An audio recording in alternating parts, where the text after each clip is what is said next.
finding the money for the Mohila projects, but also restricting, well, for example, Ellis Fischel, but restricting the release of the money. And so how can they get a construction project going if they don't know if they're going to get the money? Oh, we don't have the money right now. I mean, the vetoes were made because they were necessary. The restricting the releasing of funds of $325 million across the state. I mean, these are important projects. We hope to find a cost-effective way to move forward on them.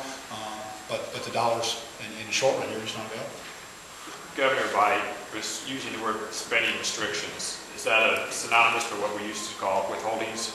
Well, I don't know what you used to call it. I mean, we're going to restrict the time frame of expenditures that move out. I'm not whatever parlance of words you want to use, but we like to think of it as you know, as a more potentially optimistic term.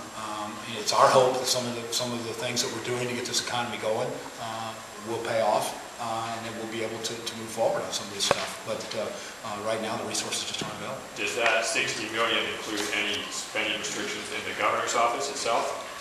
We'll across the line, we're dealing with all agencies. We'll be meeting with the cabinet to go through that. And they'll be a little different in each one. I haven't gone through the specific numbers in this office yet.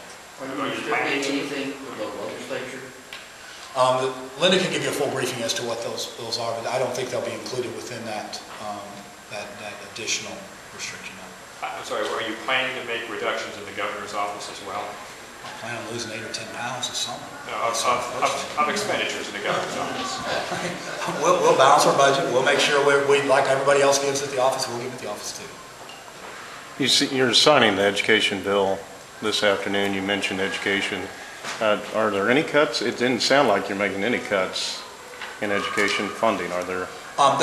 Linda can brief you on some small trimmings that were necessary on the veto list. As far as education, separating the two, I mean, at K-12 we are fully funding the formula at a record high number. We think making that commitment, even in a difficult budget time, sends the right signal to Missourians that we think public education is a value, not a political position.